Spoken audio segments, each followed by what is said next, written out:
Me encantan los libros y leer, seguro que a ti te gustan también. Abre un libro, ponte a leer, pronto empezarás a entender cuántas historias por descubrir, para ti o para compartir.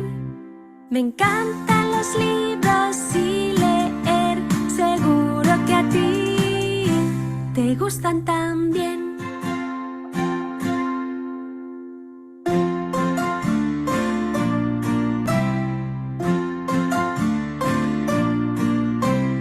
Ve a la biblioteca, qué bien, o a la librería también. Elige el que más te guste. Ahora sí, ¿cuántos libros hay para ti? Me encantan los libros y leer, seguro que a ti te gustan también.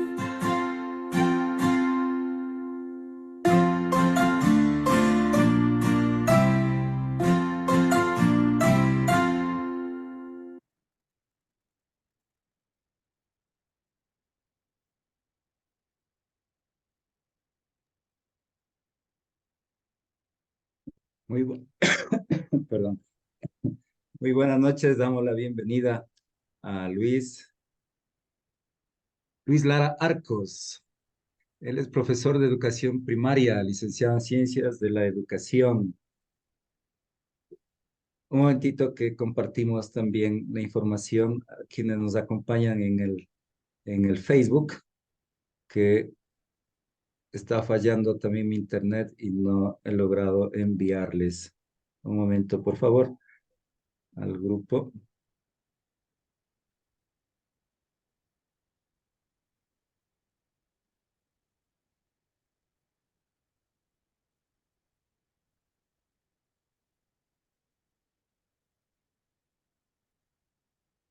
Listo, lo hemos enviado. Bien, decía que hoy nos acompaña Luis Lara.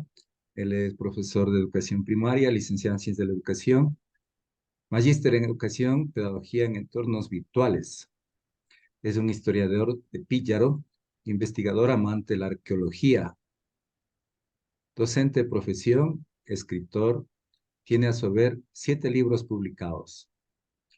Píllaro de ayer y hoy, 2001, Píllaro de ayer y hoy, segunda edición, 2010, Por siempre Píllaro Viejo, 2015, un encanto llamado Píllaro, 2020. Píllaro Identidad Cultural, Achachay, Araray, Atatay, Banda 2022. Milenio de la Excelencia Educativa, 2023. Imagino que este es un premio que ha recibido. Fundador del Museo Rumiñahui. En el magisterio viene trabajando por 23 años.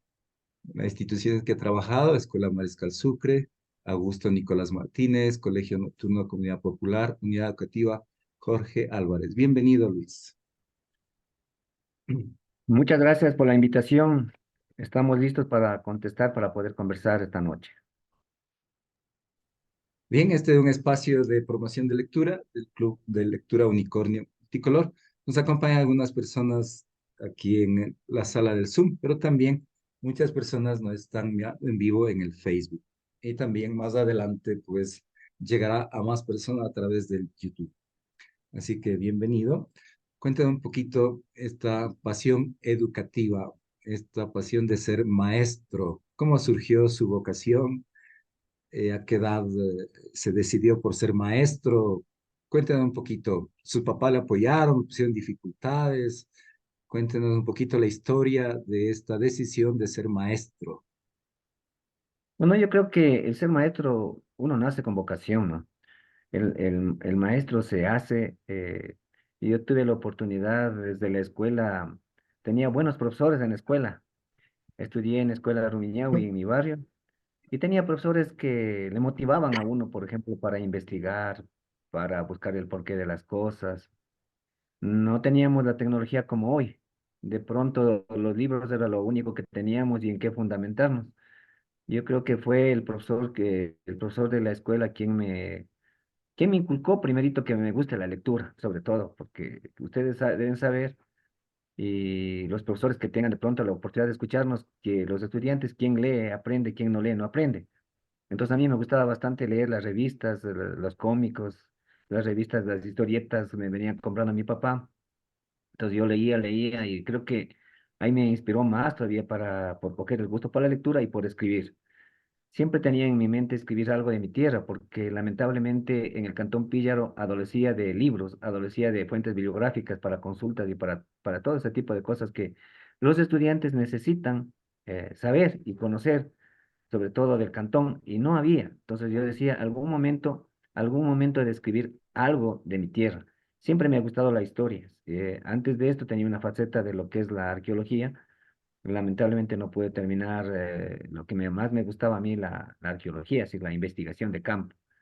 Pero bueno, yo creo que he ido cumpliendo mis metas, cumpliendo mis objetivos poco a poco y lo he plasmado, ¿no? Por eso tengo el Museo Rumiñahui, que cumple con estas expectativas, tiene todo lo que es de las culturas que poblaron nuestro cantón, objetos de los personajes importantes de Píllaro. El museo reúne el 95% de cosas de nuestro cantón y tiene relación a lo que yo escribo, la historia. Qué bien, qué bien. Muchísimas gracias. Bien, en nuestro diálogo previo para coordinar esta entrevista, hablaba de cultura e historia. Cuéntanos un poquito, ¿qué entendemos por cultura? ¿Qué entendemos por historia? Explíquenos un poquito las semejanzas, las diferencias. A veces uno pues confunde las cosas. Claro, por ejemplo, cultura es todo lo que tienen los pueblos, la forma de hablar, la forma de vestir, la identidad, las experiencias vivenciales, las ceremonias, las tradiciones, manifestaciones culturales, las fiestas, los centros de adoración, los pueblos que habitaron. Todo esto se engloba en cultura. Píllaro es muy rico en cultura. Yo pienso que muchas cosas se perdieron porque no hubo la oportunidad de gente primero por escribir, segundo por investigar, tercero por descubrir. No hubo gente que se dedique al 100% a tratar de recuperar la historia de los pueblos. Entonces, desde muy chiquito yo andaba buscando y creo que una de las cosas que eh, más me llamó la atención o traté de fortalecer, por ejemplo, una de las teorías de la Diablada Pillareña, yo soy el autor, ¿no? Es decir, escribí en el 2001, 8 años antes que se declare como Patrimonio Cultural Inmaterial la Diablada Pillareña. Tuve la oportunidad de escribir en el 2001 Píllaro de ayer y hoy. Entonces ahí puse el origen de la Diablada de Píllaro yo. Y bueno, yo creo que soy el que le bautizó como Diablada, porque antes eran los Diablos de Píllaro. Entonces no era como lo que hoy decimos, la Diablada Pillareña. Entonces, pero yo nunca pensé que iba a tener este impacto, por ejemplo, hoy de la sociedad pillareña y con la gente que le gusta bailar, miles de personas que les gusta. Yo lo escribí porque yo veía que también fui parte en el colegio cuando estudiaba, que nos hacían vestir de capariches, nos hacían vestir, como decían los profesores, los disfrazados, no decíamos los diablos o diablada, los disfrazados nos decían. Y entonces fui parte de eso. Y también tuve la oportunidad ya de plasmarle la teoría que los diablos aparecen por las peleas por las mujeres. Entonces, esta es una de las contribuciones personales que yo creo que aquí, y también de todas las manifestaciones culturales que tiene Píllaro, los danzantes, los huacos, los monos, los yumbos, todo lo que tiene Píllaro he tenido la oportunidad de escribir. Es decir, yo creo que hice un trabajo para que las futuras generaciones tengan oportunidad de conocer, tengan la oportunidad de revitalizar estas manifestaciones culturales para que no se pierdan. Ahora, en cuestión de historia, son todos los hechos o acontecimientos que tienen gran importancia para la vida de las personas. Eso es historia. Entonces, lo vamos relacionando y lo vamos escribiendo. Entonces, en el 2001, en el primer libro que escribí, creo que es hace unos 24 o 25 años, tuve la oportunidad de poner personajes importantes y todas las manifestaciones culturales lo fui plasmando. Entonces ponía los danzantes, la diablada, los buitres, de manera, no un libro así, digamos, un libro grueso de muchas hojas. Lo hice al estilo mío, que entendemos que hoy a los jóvenes, a las personas adultas les gusta leer, no temas que tengan mucho contenido, sino temas que tengan poco contenido, pero que tengan importancia y les guste, ¿no? Empoderarse de lo que están leyendo. Y le iba cambiando los temas, una media hoja y ponía otro tema, otra media hoja y otro tema. Entonces, creo que ese libro fue la clave para que yo continúe escribiendo. Compraron todos los libros, no tengo ni yo ese libro. Mm, Fue un éxito el primer libro que escribí, porque la qué bien. última persona que escribió en Píllaro fue en 1923. De ahí para allá nadie escribió de nuestro cantón. Entonces, lo escribí y al principio, estoy hablando de hace 24 años, lo mínimo, pensaban que ese libro fue escrito por una persona adulta, ¿no? Por una persona adulta, pensaron que de pronto yo tenía unos 80 años y más, ¿no? Porque yo escribía del pasado, escribía de personajes que de pronto yo no sabía, pero yo buscaba la información. Pues, entonces, eso es una de las cosas que me llegó y también fue como para seguir escribiendo, como para seguir colaborando con Rescate de la Cultura, con Rescate de la Historia de nuestro cantón. Qué bien, qué bien. Entonces le mandamos un me gusta y un me encanta para que siga escribiendo. Bien. Bien, cuéntenos un poquito de esta faceta que nos hablaba hace poco de la pasión y que no ha logrado continuar, nos decía, de la arqueología. ¿Y en qué consiste la arqueología? ¿Qué relación tiene con la historia, con la cultura? Yo creo que la arqueología es la base para hacer la ciencia, no para hacer la historia. Uno descubre y cuando descubre lo puede escribir, porque usted ve cómo estaba, ve los colores, las formas, que nomás se encuentran dentro de eso. Y yo tuve una experiencia en los terrenos de mi padre. Mi padre sabía sembrar papas y de niño, ¿no? Uno atrás con un asadoncito de niño también cavando las papas y ahí encontré los primeros restos arqueológicos, digamos. Encontré unas caras de cerámica. Y me llamó la atención porque en el tiempo que yo estudiaba, de pronto había los libros con poquitos dibujos, no había como hoy, tenemos la oportunidad de ver de todo. Habían los libros que asomaba una figurita y eso era todo. Pero me llamaba la atención porque decía, ¿quién ha enterrado eso? Yo todavía niño, de pronto tenía unos 10 años. Y decía, ¿cómo puede ser que esté ahí o quién enterró? Y seguíamos cavando las papas y seguía asomando más y más pedazos. Entonces, en esa época aparecieron también los tractores y el sursulador que decíamos nosotros es una herramienta del tractor que va adentrándose más profundamente y iba sacando. Entonces, no sabían mi papá que vivió ahí un pueblo, no sabían. Entonces, cuando nosotros cavamos las papas, encontrábamos. Entonces, eso me llamó la atención. Me traía mi papá todo lo que es libros de historia, y revistas de historia, porque sabía que me gusta leer, entonces yo me fui complementando eso. Cogía todo lo que es historia y todo lo que habla de arqueología y me seguí adentrando. Entonces tuve la oportunidad de ir a estudiar en Cuenca y ahí tenía un profesor un arqueólogo, ¿ya? Entonces él era más, todavía que más me llenaba de esta afición, ¿no? Entonces, lamentablemente digo que no pude terminar esto por lo que mi padre se murió.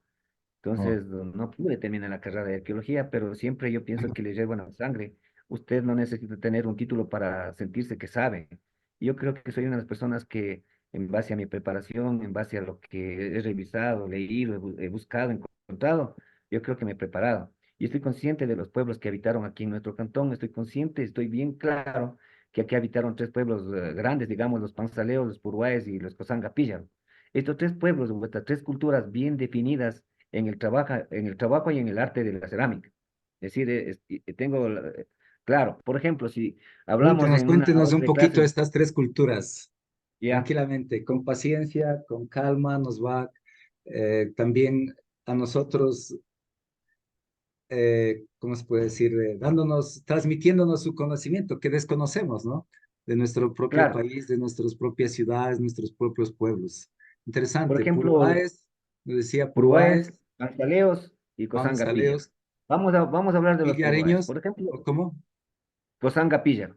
Es una Cozancapilla. evolución de esta cultura. Cosangapilla. Entonces vamos a hablar primerito de los Purúaes. Esto fue un régulo grande, ¿no? Aproximadamente habían asentamientos que sobrepasaban las 3.000 personas. Han de decir las personas que están escuchándome, no puede ser. Sí, habían pueblos aquí en Píllaro muy grandes, asentamientos bien grandes, hasta 3 kilómetros de restos arqueológicos. En algunos de los libros míos están, he tenido la oportunidad de hacer el levantamiento arqueológico de mi cantón, que consta en el patrimonio. Entonces, estoy hablando con bases, ¿no? Pero ¿cómo, si yo soy profesor también de colegio, daba historia? ¿Y cómo puedo yo llegar con esta información a un estudiante para que me capte? Porque una cosa es lo que está en el libro y otra cosa es lo que uno palpa y cuando tiene la forma de llegar con el conocimiento sabe. Entonces digo, esta cerámica que tiene grosor de medio centímetro a 1 centímetro, de color café, es puro A, el grosor de la cerámica. El trabajo de los puruáes eran más toscos, no eran muy estilizados.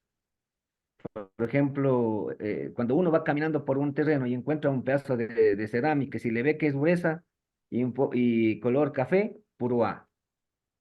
Entonces era claro. Y vuelta, los panzaleos. La cultura panzaleo se destaca en la cerámica porque es cáscara de huevo, es finita, tiene 3 milímetros de grosor, por eso se le denomina cáscara de huevo y es de color medio amarillenta a blanca. Entonces, ahí está la diferencia. Y cuando yo encontraba parte de restos arqueológicos de la cultura purua y de la cultura panzaleo en el mismo lugar, estoy hablando del periodo de integración, cuando los pueblos se unieron. Entonces, esa era una forma de poder entender lo que pasaba en la historia, y de poder entender lo que pasó con las culturas, ¿no? Y entender también ellos, por ejemplo, los puruas se vestían de pantalón blanco, camisa blanca, poncho negro, parecido al pueblo de los Arasacas. Así era la vestimenta de los puruáes. No se ha ¿cómo sería? Se ha evidenciado que ellos se ponían o hacían la ropa con el hilo de la cabuya, con el penco. Le machacaban y lo tejían la ropa con el hilo de la cabuya. Ahora, los panzaleos, pantalón blanco, también en la especie de camisa o camiseta de color blanco, pero el poncho rojo, parecido a los señores del pueblo de Pilahuín o Chibuleo, clarito ahí. Ahora, vuelta a la cultura Cosanga Píllaro, muchos historiadores, muchos arqueólogos dicen que es una evolución de la cultura panzaleo, porque la cerámica es delgadita, muy fina. La diferencia es que ellos ya comenzaron a utilizar el color rojo y blanco, ya comenzaron a pintar. La cerámica es más estilizada, los trabajos eran más, mejores, más elaborados, digamos. Los trabajos eran más perfectos. Entonces, está claro ahí cómo uno puede entender la cultura purúa, la cultura panzaleo y la cultura cosangapilla. Muy bien, muchas gracias, Luis. Bien, allí pues en estas actividades que va llevando adelante, ¿no? Nos decía que está dedicado a la promoción de la cultura como gestor cultural. ¿En qué consiste esta actividad de gestor cultural? Gestor cultural porque he tenido la oportunidad de irme a los pueblos, me han invitado a hablar de las comunidades, de lo que se daba, por ejemplo, del Capañán, ¿qué es el Capañán? El Camino del Inca, todavía tenemos nosotros un espacio aquí en Píllaro que todavía necesita ser repotenciado, necesita ser retomado para poder conservar para las futuras generaciones. También, por ejemplo, hablar de las fiestas, hablar de los centros ceremoniales. Eso es lo que yo he venido haciendo, ¿no? En el cantón. Por ejemplo, hablar de los danzantes, hablar que, por ejemplo, una de las parroquias más grandes de nuestro cantón, San Andrés, fue la primera parroquia en ser sometida al catolicismo. Hablamos ahí del sincretismo, para la gente no entiende qué es el sincretismo. Es la fusión, es decir, cuando los españoles llegaron acá, vinieron trayendo la religión católica, y cuando a ellos les observaron bailando a los danzantes y adorando en los cerros, por ejemplo, también conocemos que existe todavía el cerro de Cusín, Chaupiloma, que son centros ceremoniales en Píllaro, ahí ubicaban una cruz en piedra donde ellos bailaban los danzantes, porque ellos les observaban que estaban adorando al sol y al maíz. Entonces, ¿qué hacían los españoles para no hacerles perder todo lo que ellos venían haciendo? Pusieron la cruz y les fueron adentrando al catolicismo, pero algo conservaron de los pueblos de antes, el baile del danzante, eso conservaron.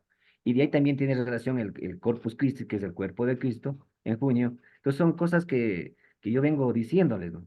Por ejemplo, bailan a veces, no saben ni por qué bailan con una espada en la mano los danzantes en la actualidad. Es el rechazo al sometimiento que fueron ellos sometidos, digamos, ¿no? El pueblo de aquí, el originario, fue sometido por los españoles. Entonces ellos cogieron, adoptaron a la espada que ellos tenían los españoles y que vieron que les mataban y les sometieron. Entonces bailan con la espada y en la punta de la espada ponen una naranja. ¿Por qué la naranja? Ponen porque ellos vinieron trayendo otros frutos, ¿no? Y comenzaron a aplastar los nuestros. Entonces hay muchas cosas que la gente desconoce. Entonces la labor mía, de mi persona, es tratar de difundir todos estos conocimientos para que no queden solamente conmigo. Entonces, por eso también es que en la mayor parte de mis libros he puesto todas estas cosas que yo estoy diciendo. Trato de multiplicar para que los jóvenes, las personas conozcan todo lo que tuvo Píllaro, tiene y muchas veces vamos perdiendo por nuestro desconocimiento, sobre todo las experiencias vivenciales. Aquí teníamos, por ejemplo, aquí en Píllaro se han encontrado las huacas, se han encontrado centros ceremoniales, los apus, ¿qué es un apu? No es una cara de piedra en las peñas. Puede ser de manera natural o sea, también artificial, que lo hacían los pueblos, los originarios, y eran para adorar. Entonces, ese tipo de cosas que muchas veces la gente común no le interesa o desconoce. Entonces, eso vengo haciendo yo, por ejemplo, hablando, mil disculpas que hable en primera persona, para que la gente tenga conocimiento y no y no muera estas cosas, ¿no? Porque no quiere decir que antes las personas que habitaron no tenían conocimientos. Nuestro cantón es uno de los más antiguos del Ecuador. ¿Por qué es uno de los más antiguos del Ecuador? Porque antes que lleguen acá los españoles, primero llegaron los incas. Llegaron acá a pillar a los incas. Por eso se entiende que el papá de Rumiñahui es Huayna Cápac. Entonces, me voy, eso es lo que es hablando de historia y con lo que es la cultura. Entonces, mucha gente desconoce esto. Entonces el papá de Rumiñahui, peruano, la mamá de Rumiñahui es pillareña. Entonces, este tipo de cosas que desconoce la gente. Y dice, pero no puede ser, me dicen a mí, no, dice, no puede ser. No puede ser que Huayna Capac sea el papá de Rumiñahui. Digo, sí puede ser cuando uno sabe o conoce la historia desde el principio. Aquí hay un pueblo que se llama Huaynacurí, en Píllaro. Entonces no puede ser coincidencia, donde decían la gente mayor, decía, ahí nació Rumiñahui. No puede ser coincidencia o invención que hayan puesto el nombre de ese sector, Huayna Curí, en alusión a Huayna Cápac, el papá de Rumiñahui. Mm, interesante. Wow. Aprovecho para leer los comentarios. Aquí invitar a quien está aquí en la sala de Zoom también a participar. Pueden levantar la mano, abrir el micrófono, participar. Pero aquí los mensajes que nos llegan a través del Facebook. Entonces, en primer lugar, el saludo de Germánico, que da un buen saludo a Luchito y gracias por haber aceptado la invitación a través de él. Luego Andrés Quinteros, saludos. Profe Luchito, el padre, la historia de Píllaro. Gracias, Patricio, gracias. sabio maestro, en 2 minutos entendí lo que no hice en la escuelita. Nuevamente Germánico y felicitaciones, Luchito, orgullo de Píllaro. Entonces, así que sus palabras están siendo difundidas por la red. Es claro, ¿no? Lo que acabo de decir, por ejemplo, de Rumiñahui, porque si estamos hablando de historia, estamos hablando de cultura. A veces el por qué no, la gente desconoce el porqué del nombre de Píllaro también. ¿El porqué Ujú. del nombre de Píllaro? Es en quichua, en lengua puquina. La lengua puquina hablaban aquí los purguayos y panzaleos. Entonces, ¿de dónde nace el nombre de Píllaro? Para la gente que tiene la oportunidad de escucharnos, nace del jefe de los panzaleos, que se llamaba Ati Pillahuaso. Atipilla, Atipillahuaso, que significa, traducido, significa el demoledor, el destrozador, el que corre como un rayo. Traducido, Píllaro significa el dios del rayo y del trueno. Entonces, tiene cosas interesantes, por eso yo digo que uno de los pueblos más antiguos del Ecuador es Píllaro, porque antes que vengan los españoles, primero llegaron acá los incas. Y es comprobado porque dentro de lo que es la arqueología, vuelta se han encontrado cántaros que solamente hay en el Perú. Entonces es comprobado que acá llegaron los incas. Ahora, la abuela materna de Rumiñahui fue Francisca Choasanguil. Choasanguil, cuando llegan los españoles, le escuchan a la gente gritar Choasanguil, Choasanguil, Choasanguil, y ellos le cogen y le bautizan con el nombre de Francisca. Le van bautizando con el nombre de Francisca a los españoles. Y vuelta al esposo que era Panzaleo, al jefe de los Panzaleos, Ati Pillaguazo, le bautizan con el nombre de Alfonso Ati. El propio apellido de Píllaro es Ati. De ahí vienen los nombres, cogiéndole Huapantis, Yanganatis, la terminación en la fonética. Mm. Es para conservar este legado de los pueblos y de los personajes que habitaron aquí en nuestro cantón.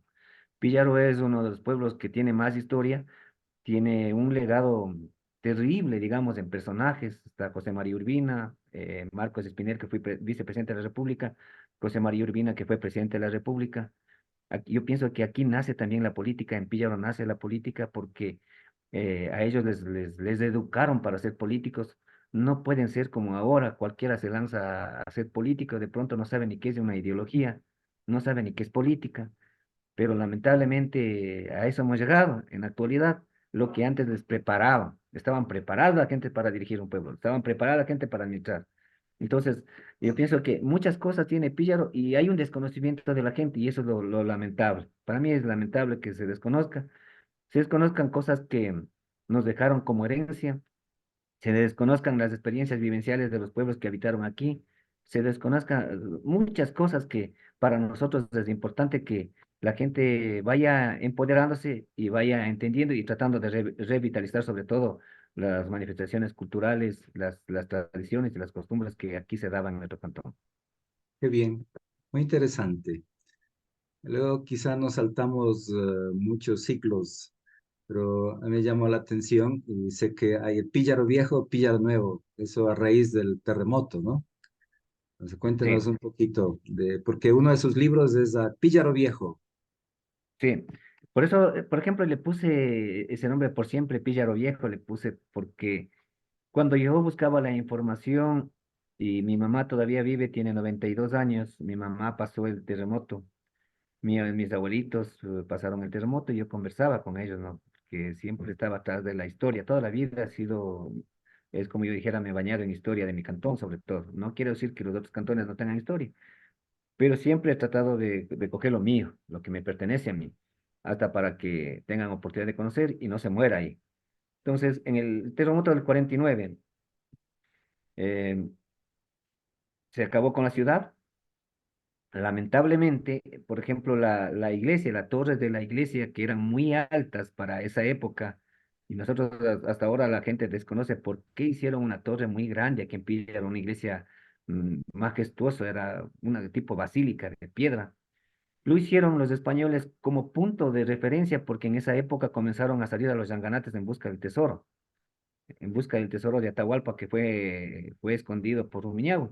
Entonces los españoles, y tenemos, está bien claro que acá a nuestro cantón llegaron más españoles que al resto de pueblos de lo que es hoy Tungurahua. Es comprobado. ¿Por qué? Porque en al lado norte, que está lo que es Santa Rita y la parroquia de Poaló, hay apellidos que no concuerdan con el resto de parroquias de Pilla, por ejemplo. Gangotenas, Holguín, Sevillas, Cobos, Peralbos, aparecen Andrade, aparece todo lo que es el sector norte. En el sector sur de Píllaro, que también entraban por ese lado a los Anganates, vuelta aparecen otros apellidos, Ojeda, Cisneros, Naranjos, Medinas, Cruz. Y en el centro de Píllaro, vuelta aparecen Robalinos, Roballo, Salazar. Es decir, es evidente que en nuestro cantón estaba marcado por ellos. Y hay las narrativas, hay escritos, documentos, que acá llegan y se van en busca de este tesoro y para no perderse, edifican una de las iglesias más grandes aquí en nuestro cantón. Entonces, en el terremoto, lamentablemente, se cae la torre, se cae una de las torres. Y en la época esa estaba de presidente Galo Plaza.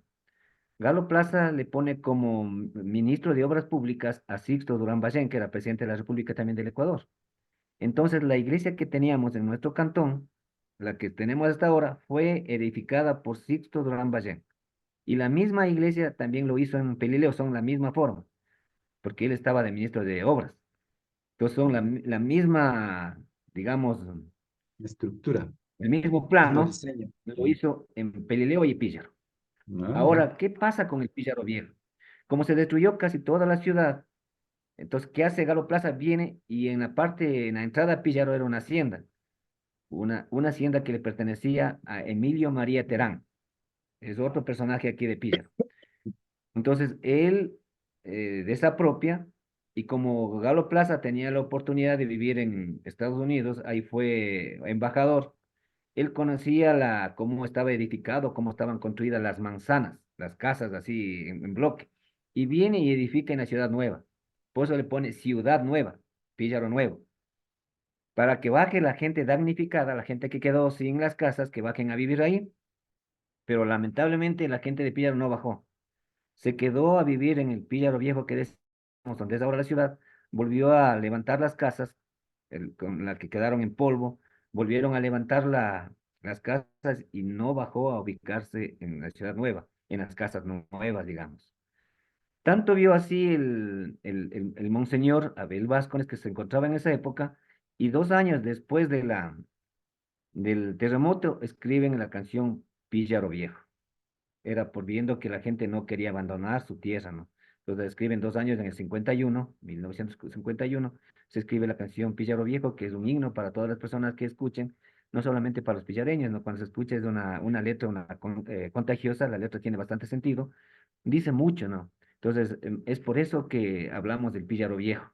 Y por eso que es que en el libro le puse por siempre Píllaro Viejo, haciendo alusión a todo lo que pasó y haciendo alusión más sobre todo al sentimiento del pueblo, al sentimiento de las personas que no quisieron abandonar, a pesar que quedaron sin nada, se quedaron ahí mismo, levantaron las casas y un nuevo resurgir de la ciudad, un nuevo comienzo para las personas que habitaron aquí. Entonces, cuando cantan esa canción o cuando escuchan, les gustan, bailan con mucho sentimiento. Creo que esa letra es un himno para nosotros, para los pillareños. Qué bien, muy bien. Si puedes seguir contándonos otros rasgos de la escultura, lo que viene transmitiéndose y ha quedado hasta hoy allí. Cuéntame un poquito de este patrimonio inmaterial de la humanidad que es la Diablada Pillareña. ¿En qué Bueno, fecha yo se creo que, realiza? ¿Por qué se organizan? ¿Qué escuelas participan? ¿Cómo está organizado? Sé que va mucho bu- turismo actualmente. bueno, la Diablada creo que es la que hoy en día más gente trae acá a Píllaro, ¿no? Este año que pasó, más o menos llegaron acá entre 50.000 a 70.000 personas llegaron acá a Píllaro. Yo les decía un breve comentario. Nosotros a veces nos sentimos como molestos cuando vienen demasiada gente, pero no entendemos que si multiplicamos 70.000 por $10 nomás, ¿cuánto de plata nos va dejando a nuestro cantón? Es decir, es una de las fiestas que más ha crecido, ha evolucionado, digamos, también, y más dinero va dejando aquí en Píllaro. La Diablada Pillareña se baila del 1 al 6 de enero. Ahí lo único que yo puedo decir es que sí se ha dañado un poquito, ¿no? Para los antropólogos, para las personas que se dedican a estudiar lo que es manifestaciones culturales, la cultura no es estática, la cultura siempre va evolucionando. Pero yo creo que nosotros lo que debemos tratar es sobre todo de revitalizar como se dio sus orígenes y con sus propios elementos, no cambiando los elementos. Hay mucha gente que dice es que en la Diablada hubo 7 personajes, 7 pasos que están en mis libros mismos, 7 personajes, pero no entendemos que en esa época que habían los 7 pasos, más los 7 personajes, no tanto los pasos, era en los disfrazados, porque antes salían a bailar y decíamos los disfrazados. Yo mismo me he vestido ahí, en la época de los disfrazados. Antes que se dé la Diablada, hay otra manifestación cultural que se llama la Legión. Entonces, dentro de la Legión hay un personaje, el Diablo. Y ahí salían 3 diablos, el diablo rojo, blanco y negro, 3 diablos, la trilogía de los diablos en la Legión. Entonces, eso vieron las personas y le adoptaron como personaje en los disfrazados. Ahí también aparecía el diablo. Entonces pasa el tiempo y comienzan a salir las partidas, que eran solamente 3 partidas en pilla, no más, eran 3 partidas. Bien diferenciadas las 3 partidas, y solo era permitido bailar a los hombres de diablos. Entonces ahí le bautizaron los Diablos de Píllaro. Diablos de Píllaro porque en honor a ellos aparece un grupo de música, los Diablos de Píllaro, porque no hablábamos de diablada, solo los Diablos de Píllaro. Entonces, más o menos por 1978 comienza a haber más el auge de vestirse de diablos, que ya comenzar a hacer las partidas grandes, ¿no? Las partidas lo único que hacían es bajar del campo, se concentraban en el parque, porque ahí toda la vida la gente bajaba a ubicarse en las gradas, eso era común de la gente. No porque bajaban a tomarse el parque ni nada de eso. A veces nosotros hacemos comentarios de otras manifestaciones culturales que nada tienen que ver con nosotros, con los pillareños. Toda la vida la gente se vacaba y se ubicaba en el parque, alrededor del parque. Entonces, ¿qué hacían los diablos? Bajarse y ubicar al parque a bailar, y se tomaban las esquinas porque en las 3 esquinas habían 3 cantinas. Luego de bailar, se iban a las cantinas. Eso es lo que hacían los diablos de Pilla. Entonces comenzamos en 1978 a tener más auge, Y seguíamos diciendo confundidos, ahí estaban confundida la gente. Unos decían los disfrazados, otros los diablos. Entonces, cuando yo veo, porque antes era prohibido bailar niños y mujeres, era prohibido, solo bailaban hombres. Y también para que no sea este personaje solitario, como si solo él que bailaba, comenzaron a quedarse las guarichas o caricinas que daban a bailar, y los capariches, no había ningún otro personaje. Para que no se quede como si solo algo faltaba, aparecen los bailes el baile de liñe, que es un baile criollo, un baile mestizo por la ropa. Y eso sí aparece en las haciendas, porque ahí se bailaba. Es decir, quienes eran dueños de las haciendas eran, hablemos los mestizos, mestizos, ¿no? La gente que se quedó de España a vivir aquí. Entonces ellos comenzaron a bailar con esa elegancia, con el pañuelo, con esa vestimenta, y entonces ellos le fueron adentrando a los diablos. Entonces, más o menos por el 2001 le pongo yo la diablada pillareña, le bauticé la diablada pillareña porque yo veía que ya comenzaron los niños a bailar, las mujeres a bailar, ya no había control, y ya se diversificó, ya no era solo para hombres. Entonces ya se hizo que bailan las mujeres, que bailan los niños, entonces por eso le puse la diablada pillareña. El origen de la diablada pillareña le puse en el 2001. 8 años pasaron para que se declare patrimonio poniéndole la diablada pillareña. Pero Ya. yo creo que lo malo de esta manifestación cultural que nos está saliendo de las manos, que está bien que aparezcan partidas, porque ahora hay bastantísimas partidas, ¿no? Que Píllaro. Está bien eso para conservar nuestro patrimonio, para conservar los legados. Lo único de malo es que en toda manifestación cultural van evolucionando cosas que muchas de las veces nos hace perder el sentido, nos hace perder la verdadera esencia de la manifestación cultural, el verdadero origen. Por ejemplo, cuando yo veo que las mismas instituciones gubernamentales de nuestro cantón dice que la diablada pillareña ¿cómo decir? Una herencia de los españoles, decimos, ¿no? Y digo, qué mal, digo yo. ¿Por qué mal? Porque la diablada pillareña nace entre Marcos Espinel y Tungipamba por las peleas por las mujeres. Entonces aparece por la creatividad de la juventud. No es ninguna herencia de los españoles. Porque si yo digo así, siempre voy a seguir pensando que en los pueblos no hay conocimiento, no hay pensamiento, todo nos han dejado haciendo. Y peor por ahí cuando decimos que en el levantamiento de los indígenas de 1760, aquí en Pilla no hubo levantamientos de indígenas por esa época, lo que hubo es en Riobamba, en Mocha, pero no en Pilla. Entonces tampoco puede ser que uno en estas alturas pensar que los dueños de las haciendas van a dar a los indígenas un día para que se releven, vayan contra ellos y hagan fiesta y se vistan de diablos. Eso ya es algo que no se puede asimilar. Lamentablemente, por el desconocimiento, la gente a veces dicen, la verdadera esencia de la diablada es producto de las peleas por las mujeres entre estos dos barrios, entre Marcos Espinel y Tungipamba. Ellos son los dueños de la patente de la diablada pillareña. Ya, muy bien. Bien, el tiempo ha pasado rápidamente. Muchísimas gracias, está muy interesante. Volvemos entonces a pedir si alguien quiere comentar, preguntar. Entonces, allí, ¿quién está? Oscar, Esther, Ginger, Lai, ¿quién más está por allí? Angie. Sí, buenas noches.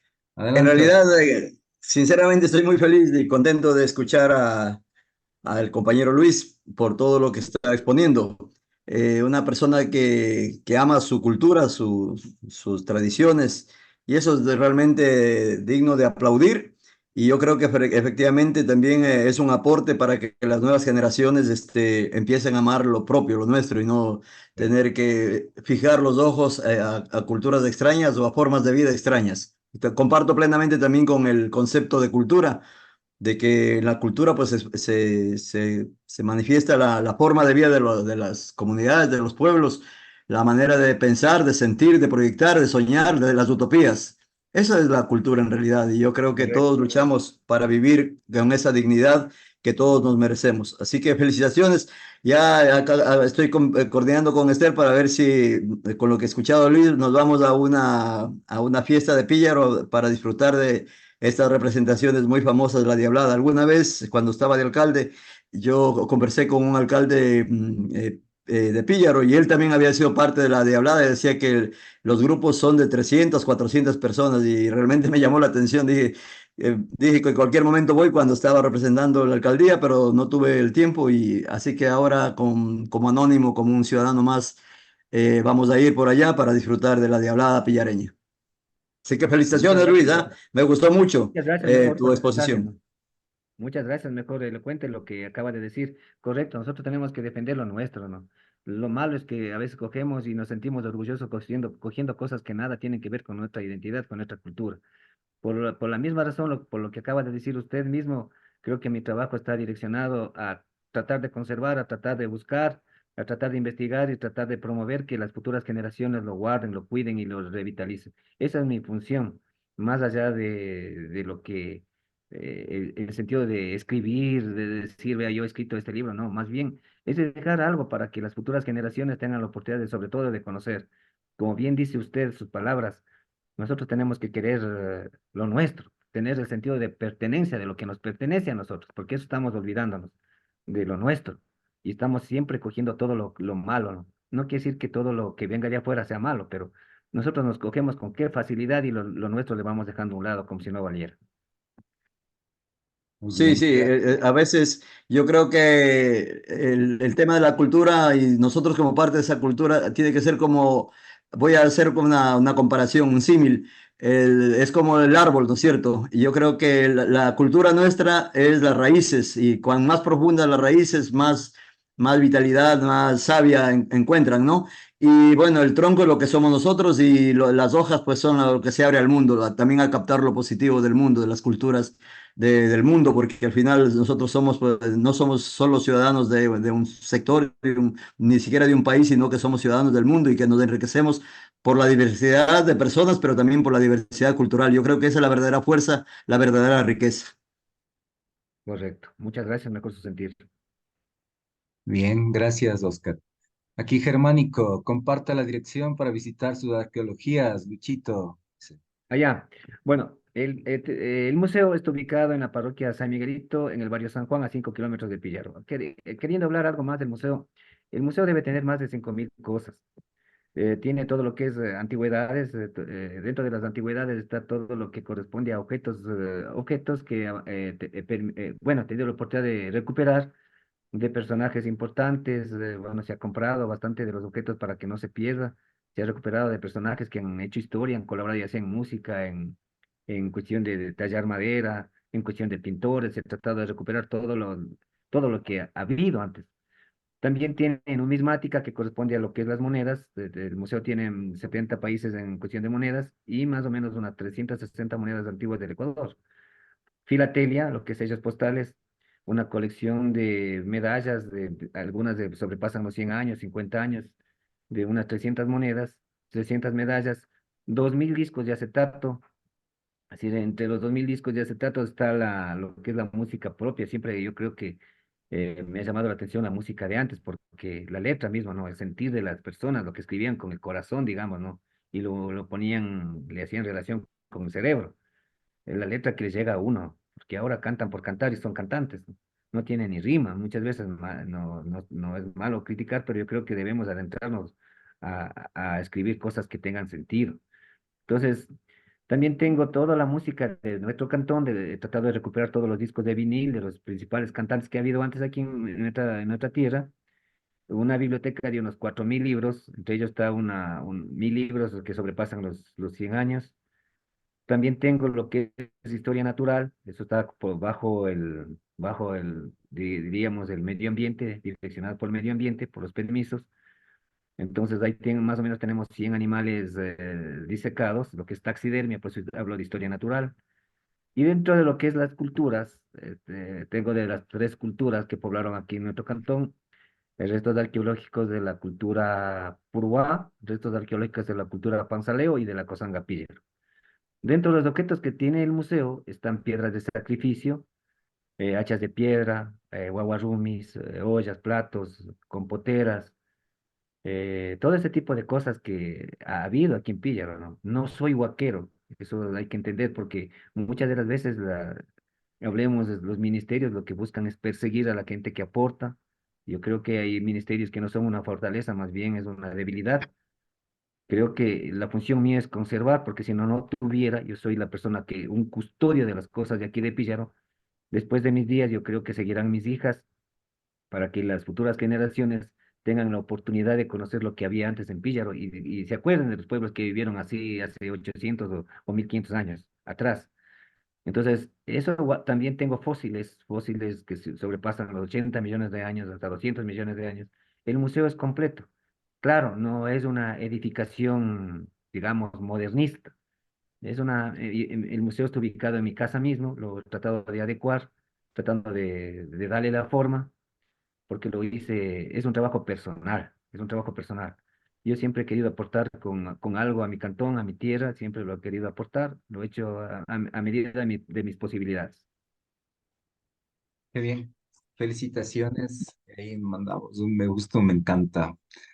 Luis, ha sido un placer escuchar y vamos aprendiendo muchísimo. Entonces, muy enriquecedor este diálogo de cultura, historia, arqueología y también de conocer el origen de tantas tradiciones. Y reiteramos entonces esa invitación que nos ha hecho y también que Oscar la ha acogido de ir a visitar Píllaro en el tiempo de la Diablada, que decía que es los primeros días de enero. Muchísimas Claro, del 1 al 6 de gracias, enero. un abrazo muy grande y ojalá tengamos la oportunidad de tener otro diálogo para ir profundizando en otros de sus libros y otros de sus escritos. Así que Con mucho muchísimas gusto, gracias. no, con mucho gusto estamos para eso, ¿no? Cualquier cosa simplemente me dicen, vamos ampliando algunos temas, podemos hablar de política, podemos hablar de personajes, podemos hablar de muchas cosas que todavía por el tiempo quedan, eh, Latentes, no tenemos el tiempo pendientes. necesario, pero podemos. Yo de mi Muy parte, bien. mejor muchas gracias por haberme invitado, estamos listos para colaborar y sobre todo a los programas que de alguna forma estamos incentivando a los estudiantes para que lean, para que conozcan lo que tienen los cantones y lo que se puede hacer, ¿no? En ratos libres, pues se puede visitar algunos sectores hasta para enriquecernos de manera culturalmente, digamos. Muchas gracias, mejor. Muy bien, entonces vamos a poner la publicidad final de Unicornio Multicolor y luego nos despedimos. Después de la pantalla final podemos abrir micrófonos y saludarnos.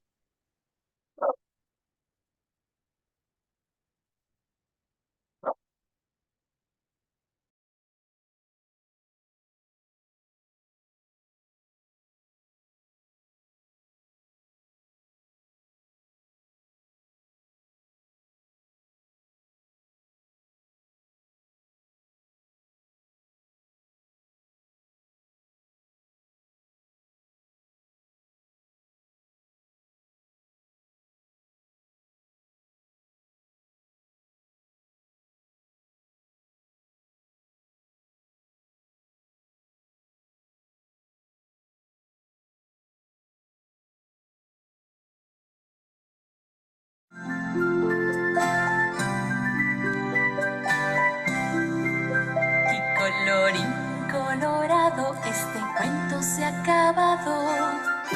Otro día volveremos con historias para ti.